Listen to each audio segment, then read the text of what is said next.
the outline of my work will be like this. I'll start by talking about the native lignin structure and the heterogeneity in that. I think it's important to know that a lignin structure is inherently heterogeneous, as we will see. And I think previous speakers have also spoken about this in more detail, right? And then we will talk about how heterogeneity translates to craft lignin. In this case, I would like to emphasize that lignin heterogeneity is actually a dynamic process. Okay, you're converting one heterogeneity into another form of heterogeneity, as we will see here. And then finally, I will talk about some of the implications of this heterogeneity in the context of lignin valorization. Then I will sum up with some few conclusions. So firstly, I would like to enlighten you a bit on how we have been doing lignin research at the Wallenbury Wood Science Center, specifically at KTH. So we perform fundamental research on structure, interactions, and biorefinery. And this, I think, is a very, very important to develop better understanding on lignin applications. Okay. Then we also do perform research on lignin-based materials, and here a major focus has been put on lignin as a thermosetting material. But we also do research on other lignin applications such as nanoparticles and other polymer systems. Today, I will elaborate a little on the thermosets that we have made. I think we had a very wonderful presentation from Professor Mats Johansson on the thermosets. So I will not go into detail on that. I will use it as an example in the context of trying to understand the challenges we face with lignin heterogeneity. So that said, I think addressing lignin as a material, a bio-based material, it's going to be very important to understand the fundamentals, okay? And we believe that to do qualitative research in this area, we need to merge disciplines.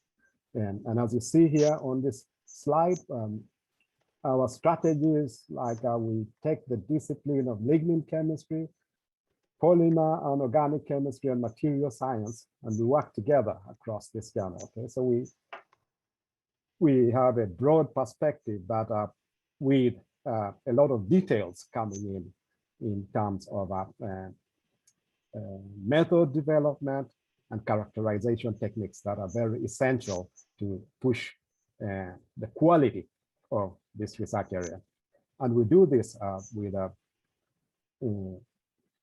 the group consists of PhD students, postdocs, and researchers. Okay, so we collaborate both within KTH, but also nationally and internationally where deemed necessary. And we think this is going to be a very important way to progress this area, especially given the complexity that we observe in lignin. And here, I think what is very important, again, addressing the quality issue is the detailed characterization performed at all levels. Okay, so we believe that to develop fundamental understanding of lignin structure, we need these characterizations, but also the materials that will be synthesized from lignin. We need to follow the detailed structural change or control through every stage, going from lignin as the starting raw material to the end material, okay? And then later on, try to develop an understanding about how this structure affects the material properties. I think this is going to be very essential in pushing this field forward. So a little bit on the analytical methods that we use for our research. So in principle, we need to have analytical methods that can be adopted to study the skeletal structure of lignin. Okay, and for this we need to understand the interunits, how they are connected to each other. For this we use NMR methods. Carbon-13, for instance, is quite good for quantitative studies. However, the problem with carbon-13 per se is, especially when it comes to complex substrates such as lignin, is overlap of signals, okay? Which means detailed qualitative analysis of the structural units can be limited a bit. To circumvent this, then we adopt two-dimensional NMR methods, as shown on this slide here. An example is HSQC, and HSQC is a correlation type NMR where the carbon is plotted in the y-axis and the proton NMR is plotted on the x-axis. In this way, you get well-resolved peaks, meaning that the peaks that were difficult to decipher in the carbon NMR due to overlap will now be resolved in the proton dimension, okay, and vice versa. Peaks that were difficult to decipher in the proton will be resolved in the carbon dimension. In this way, we get signals that look like this that can then be integrated and used as a semi-quantitative measure, but also giving us qualitative information on the lignin structures. I will come back to that. Then we do have HMBC and HSQC toxic techniques. These techniques are very essential for understanding the carbon connectivity, okay? So while HSQC helps us to understand the structures in combination with model compounds, unequivocal proof of these linkages can only be confirmed by HMBC and HSQC techniques, as we will see for some of these complex substrates. Then on functionalities, we know that lignin has a lot of hydroxyl functionalities, and these can be then studied by phosphorus NMR, okay? In principle, what happens is that the hydroxides in your lignin molecule are converted into phosphite derivatives, okay? That can then be analyzed by P31 NMR. What is good with this analytical method is that aromatic hydroxides, that is to say phenolic hydroxides, will can be distinguished from aliphatic hydroxides, okay? Not only that, also carboxylic hydroxides appear in a different region, meaning that we can then quantify these hydroxides per se, and also get an idea of the total amount of hydroxides that are present in the lignin system. Then one complex issue related to lignin is the molar mass, and here we use size exclusion chromatography. It's probably not the best method, especially given the fact that the standards for lignin, whose structure is not yet very known, the standards for it cannot be known if the structure is not known. So right now, what we use are linear standards to try and calibrate for a molecule that might not be as linear. Okay, so what we get is some molecular masses that are probably rough estimates of the absolute molar mass. Okay, so these are the analytical techniques we use, but we are on the pipeline. We are also developing other techniques such as LC-MS and MALDI-MS techniques. These will be very essential, especially when it comes to determining the absolute molar mass, where the MALDI will play a central role, but also when it comes to population studies of lignin. Okay, given the heterogeneous nature of lignin, it will be essential to get populations, and here LC-MS is a useful tool because you can perform the separation using the LC and then use the mass spec to decipher the structural entities in these populations. So in a nutshell, I think we are moving ahead with the analytical tools that will be critical in taking this field forward, especially with regard to development of a fundamental understanding. So then, why lignin for polymer and material applications? Yes, I think this is a very important, is that it is a renewable source of aromatics, and it's actually ranked as #1, okay? And this is in line with the United Nations goals on sustainability, okay? I think to develop sustainable societies, we need to be able to replace petroleum-based materials or polymer precursors with natural precursors. And I think lignin fits in very well in this context of availability. So as you can see here, the statistics of it, the biosphere contains about 300 billion tons of lignin with an annual biosynthetic rate of about 20 billion tons per year. And annual technical lignin production lies at about 50 million tons, primarily from the pulp and paper processes alone. And then we have commercially available lignins. Those are lignins that are somehow taken out of the process liquors. These are about 2 million tons per year. And with this regard of commercially available lignins, I would like to state that this is an ongoing, growing process, okay, with a lot of these new biorefinery concepts coming up. There is, it is foreseen that this 2 million tons of lignin available is only the peak of the iceberg, so to say. There's, I think this amount will be drastically improved during the next couple of years. Okay.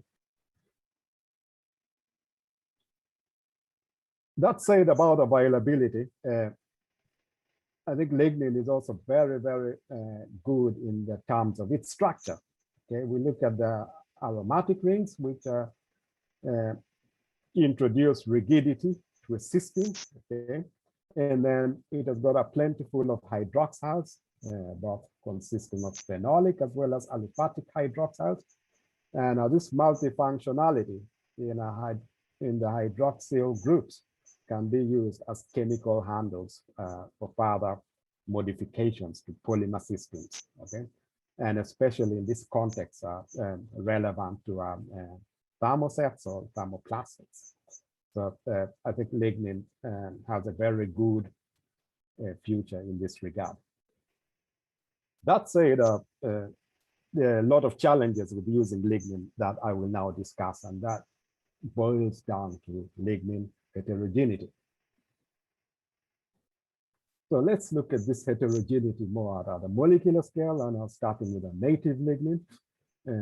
Firstly, there is a monomer heterogeneity, and I think to this crowd, I do not need to discuss this much. We all know that lignin consists of monolignals that look quite different. We have the so-called picomaryl structures, coniferyl alcohol, and synapyl alcohol. These are normally referred to as H, G, and S units, okay? And they differ in the methoxylation at the position 3 and position 5 of the aromatic ring, as you can see here. The H units do not have any methoxyl groups. The G units have one methoxyl group at position 3, and the S units at position 3 and position 5. Okay. Now, moving from different biomass sources, if we look at the gramineae, e.g. in grasses, the lignin structure contains all these 3 monolignal types. If we look at softwoods, they're primarily composed of G units. However, in softwoods, a small amount of H units have also been reported, mainly in the primary cell walls and in the middle lamella. Okay, but the amounts are very small, in a few percents. And if we look at the hardwoods, they consist mainly of S and G units. A bigger portion of the lignin in those structures contain the S units. Okay, so if we are to rank monomer heterogeneity based on a biomass source, then we would say that the gramineae, the most heterogeneous, followed by the hardwoods and then softwoods. Okay, now that per se is the monomer heterogeneity. This does not necessarily relate to structural heterogeneity, as we will see. Okay. So if we look at this different types of woods, for instance, what we have here to the right of the screen is the possible coupling positions of these monomers as the lignin polymerizes. Okay, so we can see that in H units, you can only have two coupling points, that is at the phenolic hydroxyl point and at the beta position of your ring. Okay, meaning that hardwoods which contain a lot of these S units will have a higher content of beta O4 linkages. Okay, these are real ether linkages. If we look at G units on the other end, you've got the 4O position as a possible coupling, but in addition to the beta position, you also have the 5 position. Okay, noteworthy is that these couplings that I'm talking about occur through radical coupling, as we will see in the next slide. So our G units have the potential to form more of these, in addition to beta O4, but also these 5-5 linkages.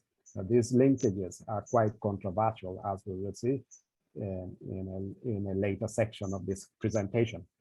And then if we look at the H units, the 2 additional points are added to this. Okay, so monomer heterogeneity does not necessarily dictate the structure, but the monolignal composition of a specific biomass species does. Now let's look at lignin polymerization again. Earlier on in this lignin series, presentation was made on this, but I will just go quickly through it here. The process starts with an oxidation of the phenolics here to produce a phenoxy radical. The oxidation is either done by enzymes, and in that case we have peroxidases or lacases, but also the involvement of transition metal ions such as manganese has been invoked. Nevertheless, the oxidation leads to these resonance stabilized structures that can then couple through radical coupling. And following the radical coupling, one thing probably not so much spoken about is internal trapping and addition reactions that takes place to stabilize the molecules. Okay, and then we get molecules that look like this. We have the beta O4, beta 5, beta beta, beta 1, and so on and so forth. Okay, these then continue to couple will then form the integral lignin polymer as we know it.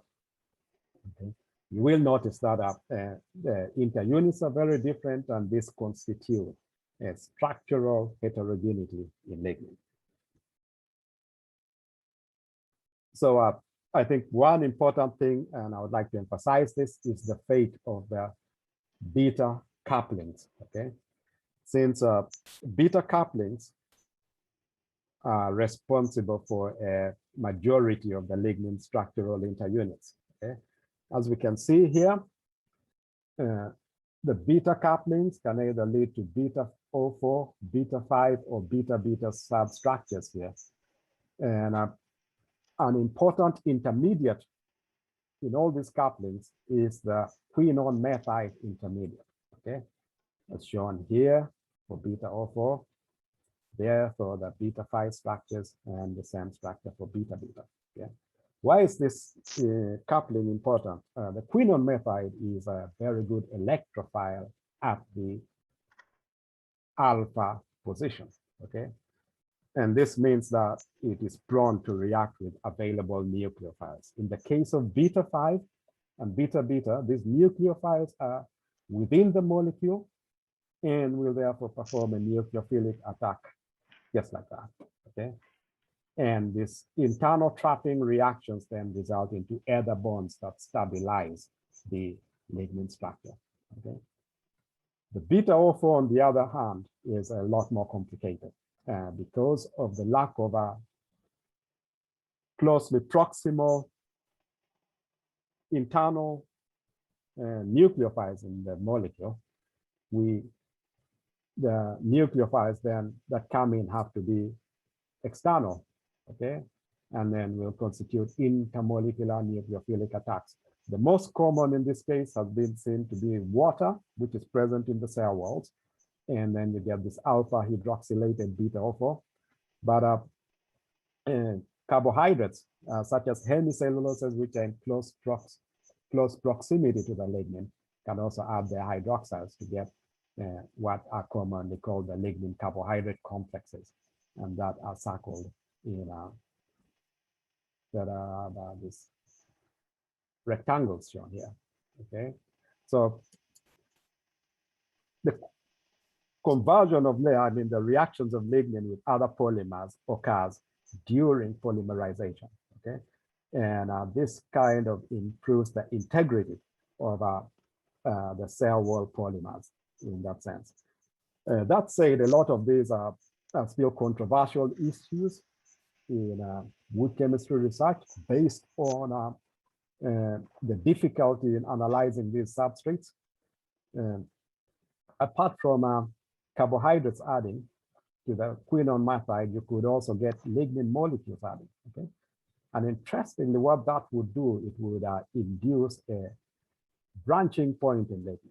Okay, we will look at some of these things. So this area here of intermolecular additions to the quinone method and products that are formed are still a very big area of research.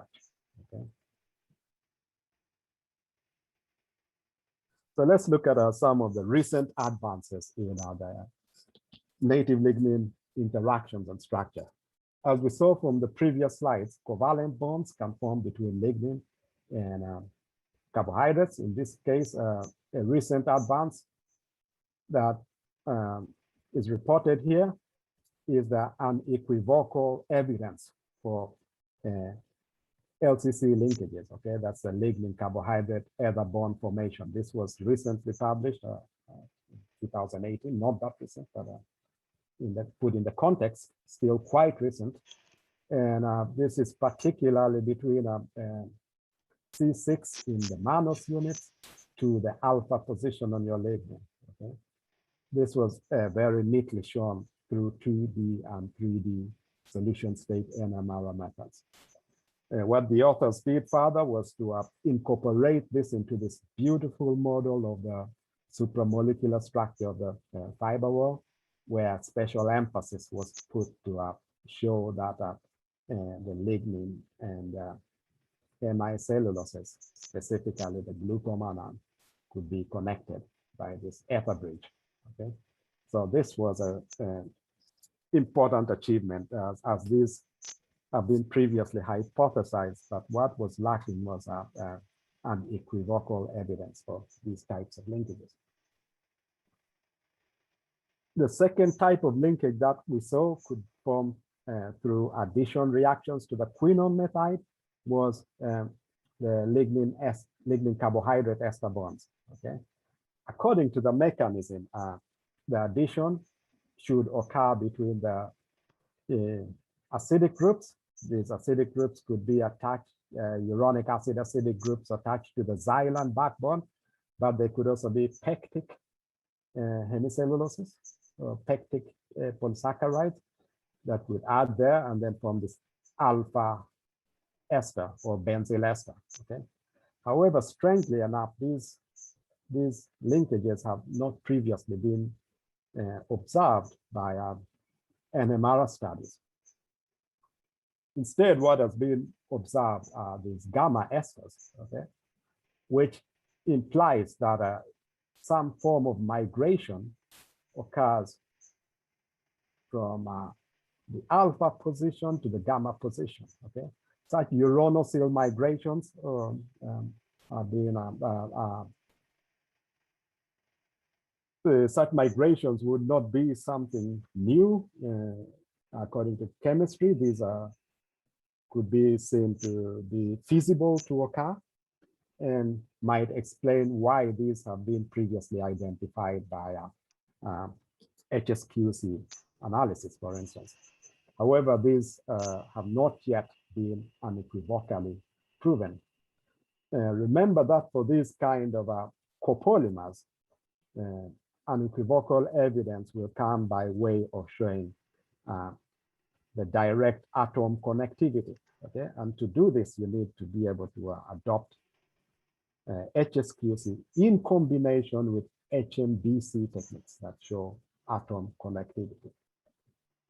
So that has been a challenge. However, nevertheless, we were also able to show that these ester linkages actually form during lignin polymerization in this work here. So in principle, what we did was to biomimic lignin biosynthesis. And in this case, we included xylon in the solution, to which lignin was polymerized, okay, starting with coniferyl alcohol and the enzyme cocktail that was needed for this reaction. And the synthetic lignin formed was then analyzed by NMR, and as we can see here, a lot of lignin signals. The color codes here indicate the different lignin interunits present in this synthetic lignin. But what I would like to emphasize on here are the lignin carbohydrate ester bonds that were analyzed. Okay, and here for the first time we could see this alpha esters in biomimic lignin, in biomimically synthesized lignins. Okay, so these bonds actually were are not created during the isolation process, so to say, as these syntheses are quite mild. So further on, we went on to observe the same bonds, again shown here, but this time we were looking at isolates from wood, okay?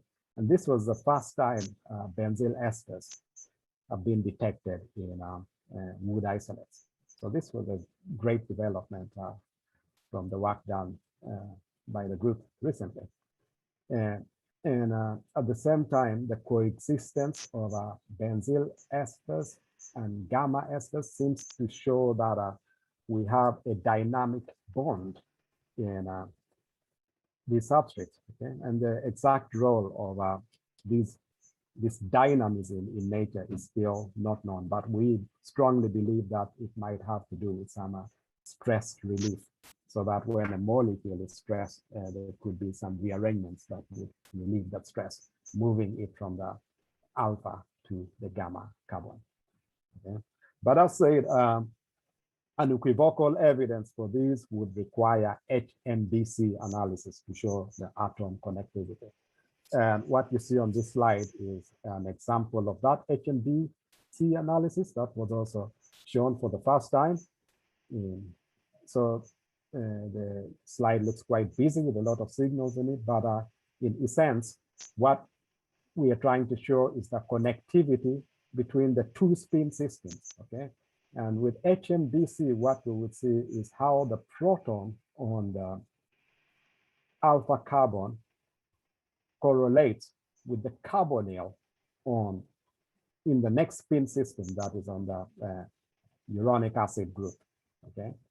And what we were able to see here was that alignment where we see the proton aligning to C2, C6, C1 on the aromatic ring through 3 bond correlations.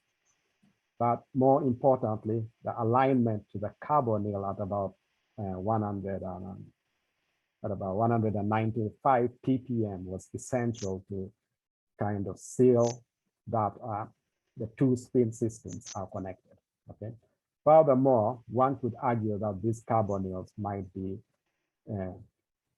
present in the lignin structure, but we went on to further show that these carbonyls had a 3-bond correlation with protons on a methyl glucuronic acid group, which in turn is bound to xylene.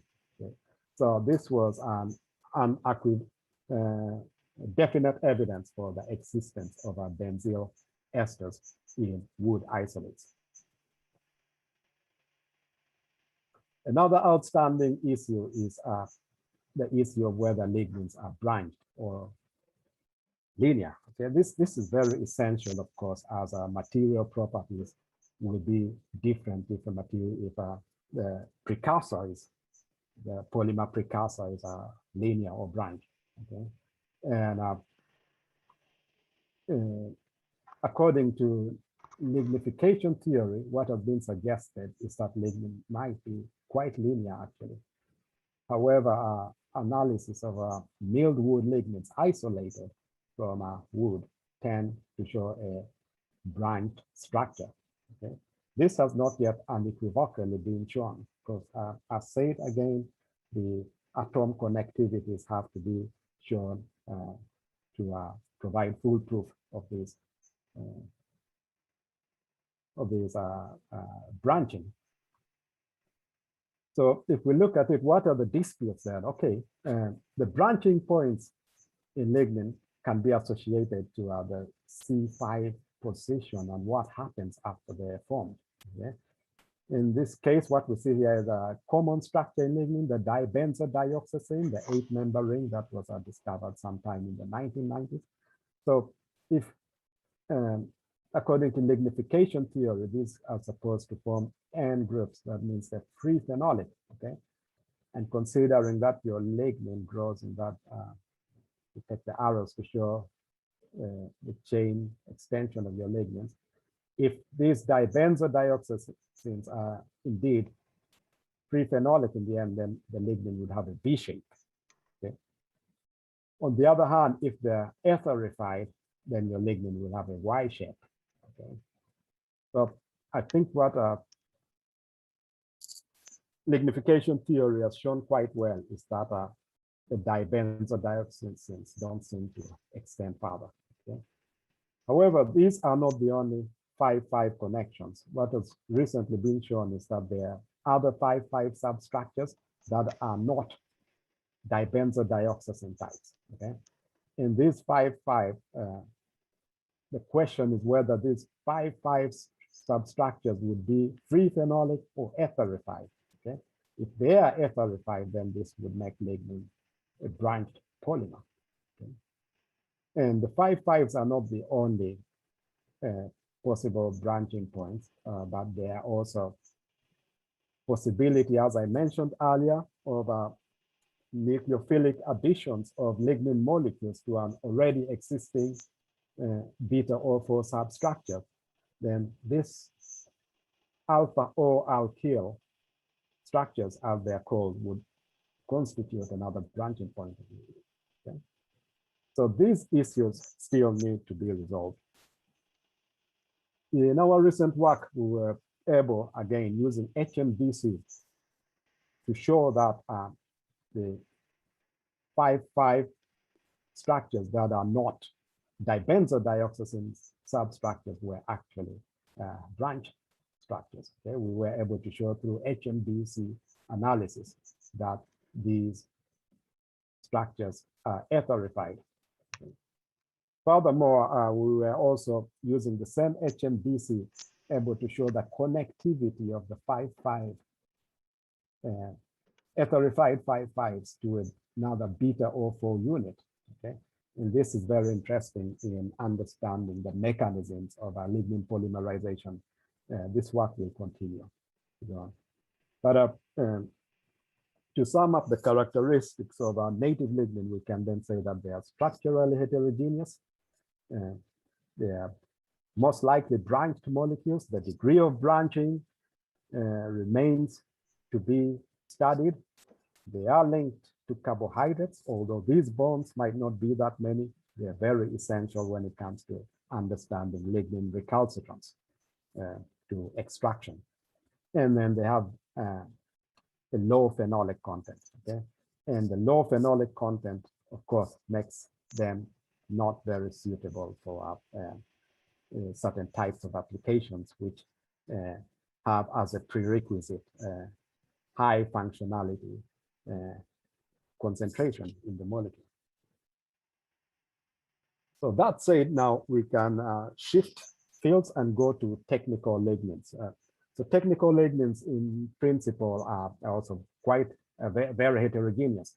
But what is interesting here is to notice that most of the structure of technical lignin does not look like that of the native lignin. Okay. Firstly, their functionalities are very high. There's a lot of phenolic hydroxides present in the molecules, as you can see.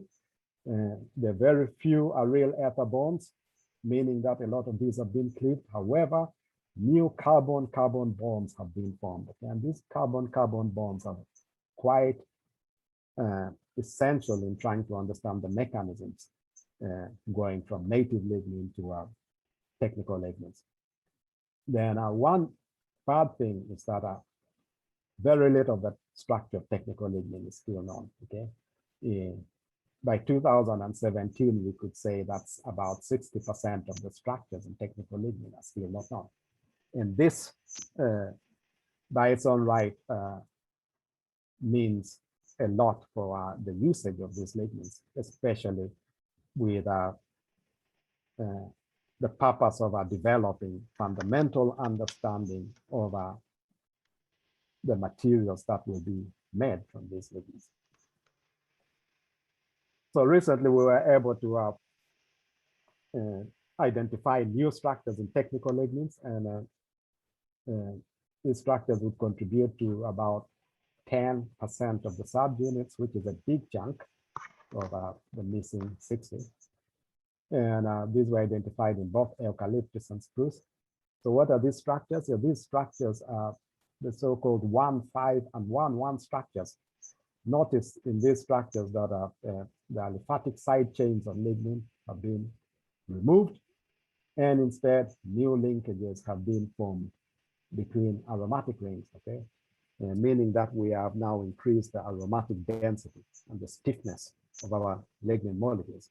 And this is very essential when it comes to understanding material properties made from these lignins, as we will see. Okay?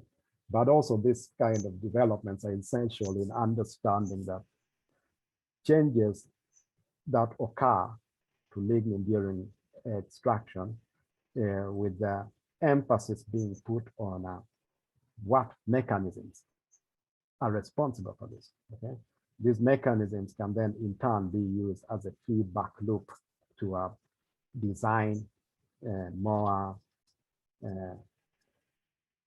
better lignin biorefining strategies that can be used to extract more desirable lignins. So in any case, the structure of one can say that heterogeneity is a dynamic process. We saw that our native lignin per se is heterogeneous, but going to technical lignins, the structure is still heterogeneous, but differently heterogeneous. Okay, so there's a dynamism, there's a change in heterogeneity as we extract our lignins. So the characteristics of craft lignins, for instance, we see there's an enhanced heterogeneity.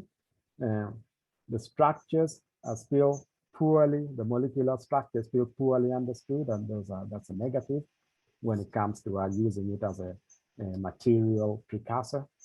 And then there's impurities.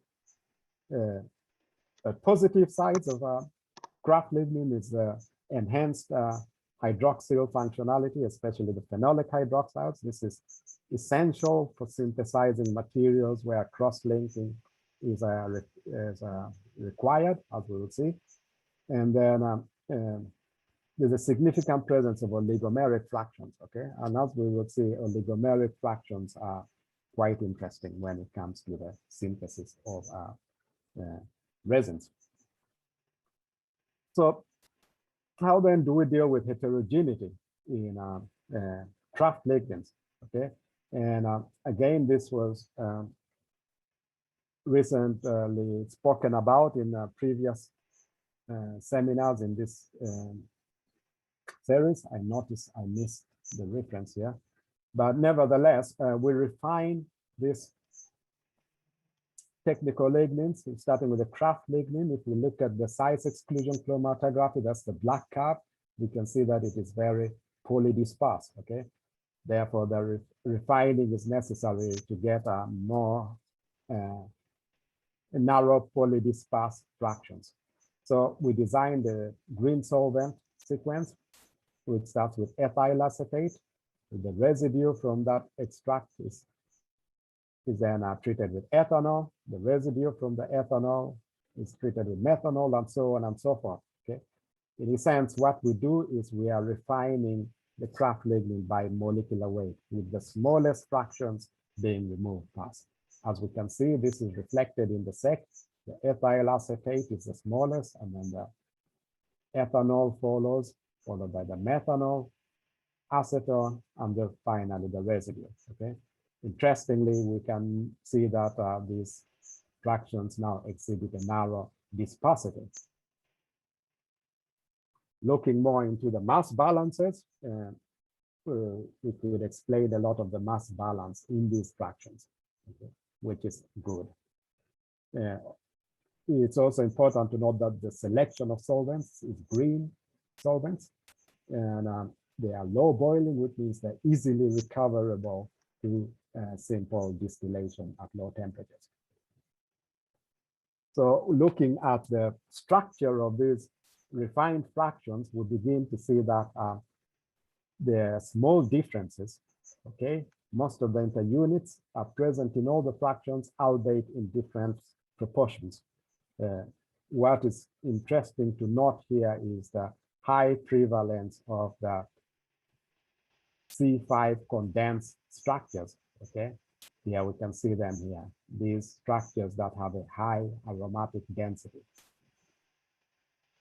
So nevertheless, we can continue to then study these fractions, and now, apart from the structure, we can also study the functionality using phosphorus NMR, which was described earlier on, and we begin to see that there are differences in the different types of phenolics and aliphatic hydroxides.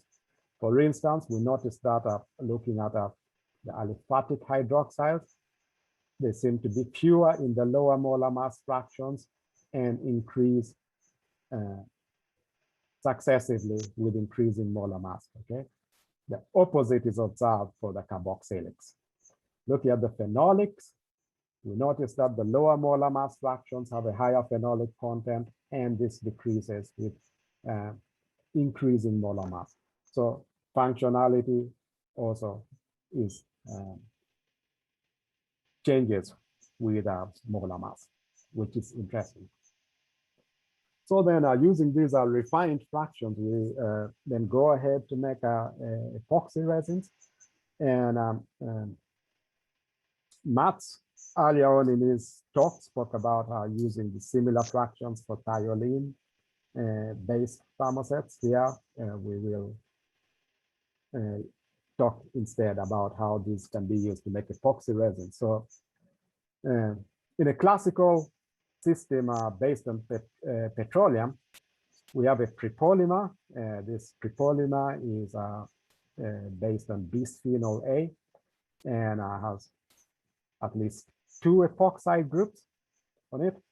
And these can be cross-linked through curing reactions. Okay, the curing could be thermal, or in certain cases also UV induced, depending on the structures of your prepolymer that you have.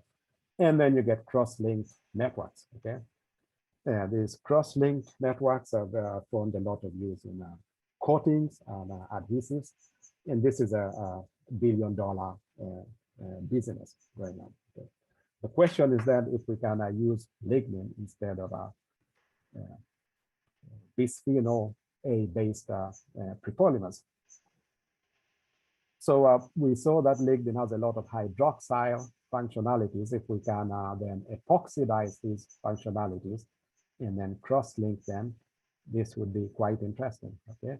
And lignin qualifies because for the cross-linking, what you need is at least to have a bite, at least more than one functionality of the same type that is going to be cross-linked, okay? And so that lignin has several phenolic and aliphatic hydroxyls that can be cross-linked using these chemistries. So yes, we managed to succeed in doing this. We were able to cross-link, first epoxidize our lignin, as shown here, at precise conditions. And at these conditions, we were only able to put in epoxy groups on the phenolics and carboxylic functionality, so selectivity can be controlled. And then these were cross-linked to get a cross-linked polymer, okay? Get a cross-linked thermoset, so to say. Looking at the thermomechanical properties of these thermosets, we were able to perform tensile stress and strain curves. And here what we see is that the thermomechanical properties tended to increase with increasing molar mass, okay? The green here being the smallest refined fractions, and the molar mass increase. This would be the acetone soluble, that is the largest of the fractions. So the thermomechanical properties are mainly affected by the lignin molar mass and the cross-linker, okay? In this case, these values are quite low, looking at the highest being at about 5 megapascal. And the reason for this is because the effect of the cross-linker on the mechanical properties for this specific analysis was dominant. We had a lot of cross-linkers. These are very long, flexible amines. And then the thermoset contained only about 33% of liquid, okay? So the next step was then to see how structure affects the thermomechanical properties, okay? And for this, we had to choose another system. In this case, what we did was refine eucalyptus and craft lignins and find fractions, refined fractions that have exactly the same molar mass, okay, as shown here. So we're able to get the eucalyptus craft lignin fraction with a molar mass of about 700, similar for spruce craft SF here, okay? So these have the same molar mass. If you look at the PDI, that's the polydispersity, was in the same range. We look at the amount of aliphatics, about the same. The bigger differences came in the number of condensed phenolics, okay, where the spruce lignin is more condensed than the eucalyptus in terms of these 5 linkages and so on. But the total number of phenolics, on the other hand, is about the same, okay? So these lignins were then epoxidized and cross-linked. This time it's important to note that we choose a more smaller amine, and in a sense what that does is based on stoichiometry, we are able to have a higher amount of lignin in the thermoset, okay? And then looking at the properties, as shown here, epoxidized lignins, we were able to get an average number of epoxy groups in the epoxidized lignins. And these were slightly higher for the eucalyptus as when compared to the spruce. But looking at the TGs, they were in the same range, slightly higher for the eucalyptus. More importantly, looking at the mechanical properties, it looks like the spruce lignins had a higher mechanical properties than the eucalyptus lignins. Keep in mind that these have the same molar mass, so the effect of molar mass does not count here, okay? So this is probably most likely due to the effect of structural differences. Then we look at the elongation or break. We see that it is higher for the eucalyptus lignins, and this tells us that the thermosets made from eucalyptus lignins had more ductile properties, okay? So then we try to explain this. Why is this so? And I think the explanation comes from the structural differences between the between the two lignins. Okay, we know that spruce lignins contain mainly G units, and as we saw earlier, hardwood lignins contain mainly S units.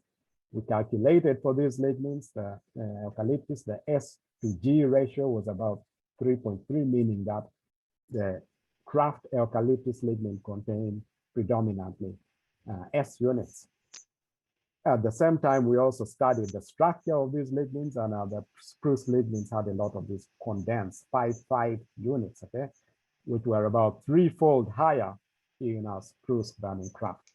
So then this would explain the mechanical properties, as we have a lot of stiffer molecules that we believe affect the mechanical, translate to tougher materials, so to say, okay? Whereas in the case of eucalyptus lignin, a lot of these plentiful methoxides impact some kind of a ductility in the material. So these studies on relating structure to material properties, we are just beginning to develop, and I think here more work is being done to better understand this. With that, I would like to conclude.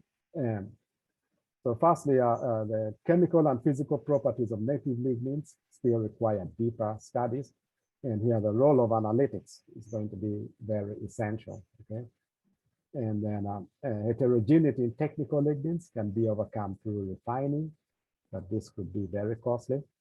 And nevertheless, when we have a refined technical lignins, you can successfully use them to produce resins with attractive properties, as we have seen. However, to further develop a fundamental understanding on how structure relates to material properties, I think it will be necessary to have a novel biorefinery lignins, which have more homogeneous structures. And this is currently work that we are doing here at KTH to try and develop novel biorefining processes. So production of homogeneous lignins. And finally, I think I would like to acknowledge funding and all researchers involved in this project. It's been a big collaborative work, and it's really been nice to work with all these people listed in this slide here. With that, I'd like to thank you for your attention, and I think I'm open for questions now.